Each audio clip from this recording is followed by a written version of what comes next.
भज गोविंद भज गोविंद भज गोविंद। हरे कृष्णा। तो श्रीमद् भागवतम में जब भगवान श्री कृष्ण इस जगत को छोड़ने का प्लान किया कि इस भौतिक जगत को छोड़कर अपने धाम गोलोक वृंदावन को जाएंगे, तो ऐसी अवस्था में उद्धव को ये सब पता चला कि भगवान जाने का प्लान कर रहे, तो क्या करना चाहिए क्या नहीं करना चाहिए। ऐसी दशा को देखकर उद्धव ने भगवान कृष्ण के पास जाकर बोला कि प्रभु, आप बस जाने का प्लान ही कर रहे हैं और संसार में इस तरह की विषम परिस्थिति आ गई है और लोग पाप कर्मों में प्रवृत्त है, तो क्या होगा। तब भगवान श्री कृष्ण सब कुछ पूरा डिटेल बोल दिए कि मैं श्रीमद् भागवतम के रूप में इस जगत में रहूँगा सूर्य के समान।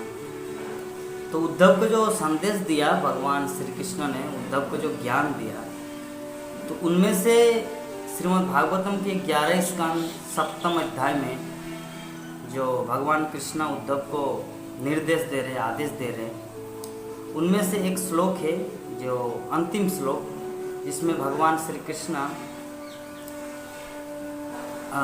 तो इतिहास सुना रहे हैं कि कैसे एक कबूतर जो अवधूत ब्राह्मण, जो उनका 24 गुरु थे, तो 24 गुरु में से एक गुरु था कबूतर। तो कबूतर की एक पत्नी थी, मतलब कबूतर मीन्स एक मेल एक फीमेल, तो दोनों का खूब गहरा अटैचमेंट, एक दूसरे के बिना वो दोनों रह नहीं पाते थे। तो दोनों का एक साथ वो लोग वन में विचरण करने गए, फिर दोनों का संगम हुआ। उसके बाद कुछ अंडा उत्पन्न हुए जो कालांतर में बच्चे के रूप में, कबूतर के बच्चे के रूप में परिणत हो। तो अभी दोनों बच्चा, उनको तो भरण पोषण करने के लिए, फैमिली लाइफ को चलाने के लिए, गृहस्थ चलाने के लिए कुछ तो इनकम करना पड़ेगा, कहीं से कुछ भोजन लाना पड़ेगा। तो ये दशा को देखकर वो कबूतर जो मेल है, पुरुष है, वो अपनी पत्नी एवं बच्चों को लालन पालन करने के लिए विभिन्न जगहों में विचरण करते, वहाँ से खाद्य सामग्री लाते थे इकट्ठा करके। तो एक दिन क्या हुआ कि वो दोनों ही चले गए। मतलब परिवार जब बड़ा हो जाता है तो व्यक्ति जब मेंटेनेंस खुद नहीं कर पाते, तो साथ में उसकी पत्नी भी मतलब नौकरी करते हैं।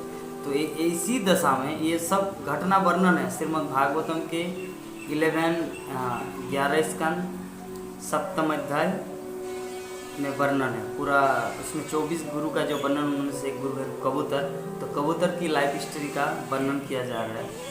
तो दोनों बच्चा वो नेस्ट मतलब घोंसला में है, और वो पति पत्नी मतलब कबूतर और उनकी वाइफ, वो दोनों चले गए वन के घोर, जहाँ से कुछ खाद्य सामग्री लाए, कुछ दाना लाए, फिर परिवार को मेंटेन करने के लिए।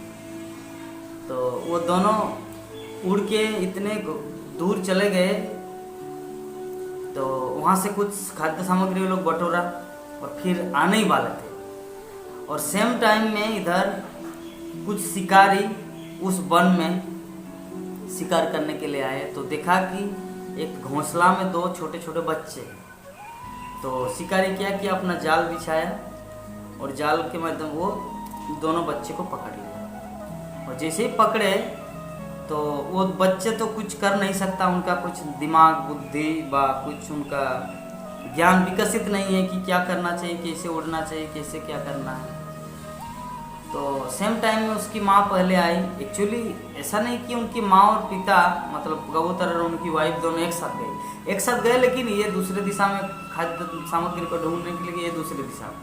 तो दोनों तो पहले माँ आई, तो माँ ने आके देखा कि दोनों बच्चे को शिकारी ने जाल में फंसा के रखा। तो वो बहुत रोने लगी, इतना रोने लगी। तो रोते रोते शिकारी क्या किया, उस जो माँ कबूतर है उसको भी वो जाल में फंसा लिया। जाल में फंसा के अभी 2 बच्चे और कबूतर की वाइफ, वो दोनों को मतलब तीनों को वो जाल में फंसा के रखा है। तो सेम टाइम में, क्योंकि संध्या समय है ना, सभी तो कार्य करके नौकरी करके आएगा, तो उनका जो पतिदेव जो कबूतर जो वो गया था वो भी कुछ खाद्य सामग्री ढूंढने के लिए, तो वो भी सेम टाइम में आया, तो देखा कि उनकी पत्नी और दोनों बच्चे को शिकारी ने पूरी तरह से जकड़ के रखा है अपने जाल में। तो ये कबूतर अभी क्या करेंगे? ये सिर्फ दुख शोक पूर्ण रूप से व्याप्त है और इतना दुखी है कि मेरा जीवन धिक्कार है कि मैं अपनी फैमिली को मेंटेन नहीं कर पाया, मैं अपने फैमिली को रक्षा नहीं कर पाया, मेरा जीवन धिक्कार है।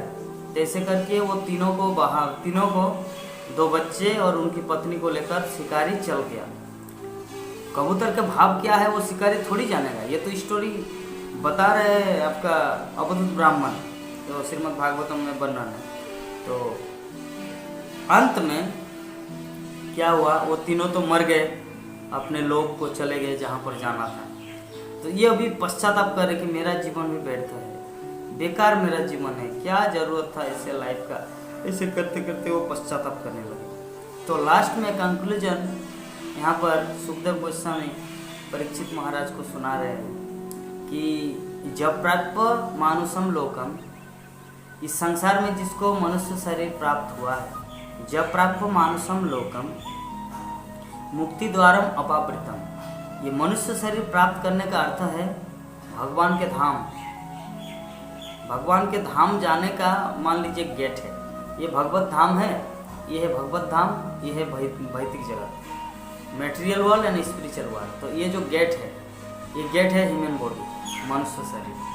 तो यहाँ पर श्री सुखदेव गोस्वामी परीक्षित महाराज को समझा रहे, बता रहे कि जब प्राप्त मानुषम लोकम मुक्ति द्वारम अपावृतम, कि गृहेषु खग वत्सक्तस तम आरुज्य अच्युत विदो।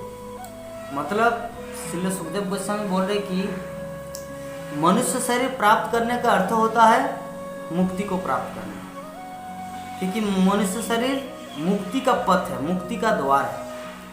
तो कोई यहाँ पर श्रील प्रभुपाद यहाँ पे doors of liberation are open wide to one who has achieved human life.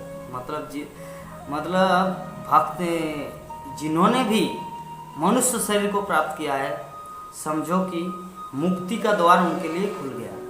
But if a human being simply devotes himself to family life like the foolish bird in this story, किंतु अगर कोई व्यक्ति जैसे ये कबूतर की history में जैसे देखा हम लोग, वो फैमिली लाइफ के लिए अपने जीवन को भी उसी में कुर्बान कर दिया। उनका कोई आध्यात्मिक चेतना नहीं कि मेरा जीवन का लक्ष्य क्या है। हाँ, जब तक फैमिली था मैं निर्वाह कर रहे थे, लेकिन अभी फैमिली चला गया, मर गया, तो इसका मतलब ये नहीं कि वो उसी के पीछे वो भी अपनी जान सुसाइड कर दे ना। उनके लिए क्या है, मनुष्य के लिए क्या है, भगवान की भक्ति करें। तो इसीलिए सुखदेव गोस्वामी बोल रहे कि but if a human being simply devotes himself to family life, अगर कोई व्यक्ति, अगर कोई मतलब मनुष्य अपने परिवार के भरण पोषण के लिए सर्वदा चिंतित रहे, सर्वदा उसी के विषय में सोचते रहे, तो वो क्या है, फुलिश बर्ड, मतलब वो मूर्ख पक्षी की अपने जीवन को गंवा रहा है। Then he is to be consider one who has climb to high place only to trip and fell down. मतलब इसका अर्थ यही हुआ कि एक व्यक्ति एक बहुत उच्च स्तर में आ गए, नीचे से लेकर इस उच्च लेवल में आ गए और उसके बाद वहाँ से वो गिर गया। तो मनुष्य जीवन प्राप्त करने का अर्थ होता है ये जो उच्च लेवल है, उस उच्च लेवल के ऊपर है भगवत धाम और इसके नीचे है भौतिक जगत। तो यहाँ से ये प्रगति करके 84 लाख जोनि में प्रगति करके यहाँ भगवत मनुष्य जीवन मुक्ति का द्वार में आ गया और इसको अगर सक्सेसफुल करेंगे तो सीधा भगवत धाम को जाएगा। लेकिन यहाँ आकर वो क्या किया, नीचे गिर गया। तो इस स्टोरी के माध्यम से श्री सुखदेव गोस्वामी यही शिक्षा दे रहे हम सबको, श्रीमद् भागवतम के माध्यम से ये लोग भगवान कृष्ण उद्धव को ये संदेश ज्ञान दे रहे कि हमारे जीवन, ये जो मनुष्य शरीर हम लोग को प्राप्त हुआ है, इसको ऐसे ही नहीं गंवाना चाहिए, बल्कि एक ऐसे जो अथा तो ब्रह्म जिज्ञासा, मनुष्य जीवन का अर्थ क्या है, अथा तो ब्रह्म जिज्ञासा, कि मैं किस लिए मुझे शरीर मिला है, मैं पिछले जीवन में कहाँ थे, मृत्यु के बाद क्या गति होती है, इस तरह का जानकारी मतलब कुछ प्राप्त करना है। नहीं प्राप्त करेंगे तो यहाँ तक आके वो पुनः फेल डाउन हो जाएगा। मतलब गृहेषु खगवत् सक्तस् तम आरुज्य अच्युतम विदु, मतलब वहाँ तक पहुँचने के बाद मनुष्य शरीर प्राप्त करा, मतलब मुक्ति प्राप्त कर लिया। मनुष्य शरीर प्राप्त करने का अर्थ होता है मुक्ति प्राप्त कर लिया। जैसे एयरपोर्ट में कोई व्यक्ति आ गया तो समझो कि वो जिस देश में जाना चाहते हैं, अमेरिका हो, इंग्लैंड हो, इंडोनेशिया हो, जहाँ पे जाना चाह रहे हैं, एयरपोर्ट में आ गया इंडिया का कोई भी एक एयरपोर्ट, इंटरनेशनल एयरपोर्ट, तो वहाँ तक आने का मतलब होता है वो अगर चढ़ गया उस फ्लाइट में तो वो सीधा वहाँ पर पहुँच जाएगा। तो मनुष्य शरीर आने का मतलब होता है एयरपोर्ट की तरह कि आप वहाँ तक आ गए, और जैसे ही आप उड़ जाएंगे फ्लाइट में सीधा आप उस डेस्टिनेशन तक पहुँच जाएंगे।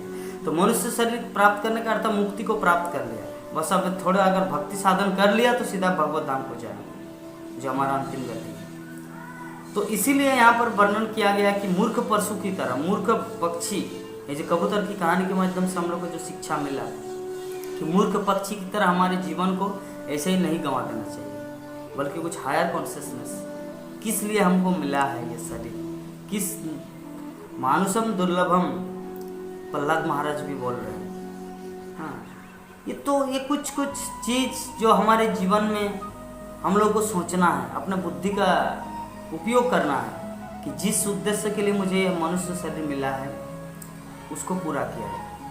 क्योंकि अगर अभी नहीं पूरा करेंगे तो मुझे पुनः इस जगत में मनुष्य मुक्ति का द्वार में जाकर भी पुनः रिटर्न आ जाना, और कितना दिन बाद भगवान कृपा करेंगे। भगवान तो कृपा की है, लेकिन आप कृपा को समझे नहीं। तो इस तत्व को जानना है, इस तत्व को समझना है, सभी इस श्लोक को पढ़ना है और इस अध्याय को श्रीमद् भागवतम 11 स्कंद 7वें अध्याय को पढ़ना है, जिसमें 74 नंबर श्लोक में वर्णन की जब प्राप्त मानुषम लोकम मुक्ति द्वारम अपावृतम, जिसको मनुष्य शरीर प्राप्त हुआ है तो समझो कि उन्होंने मुक्ति का द्वार प्राप्त कर लिया। अभी क्या करना, लेकिन इतना सब कुछ होने के बावजूद अपने आप को इतने गृहेषु खगवत् सक्तस् तम आरुज्य चितुम विदु, तो मूर्ख कबूतर की तरह यहाँ तक पहुँचने के बाद उसे पुनः यहाँ पर नहीं गिराना है कि मूर्ख पशु के पक्षी की तरह अपने मनुष्य जीवन को व्यर्थ नहीं गंवाना है, सिर्फ only for family life. But if a human being simply devotes himself to family life like the foolish bird in this story, then he is to be considered as one who has climbed to a high place only to trip and fall down.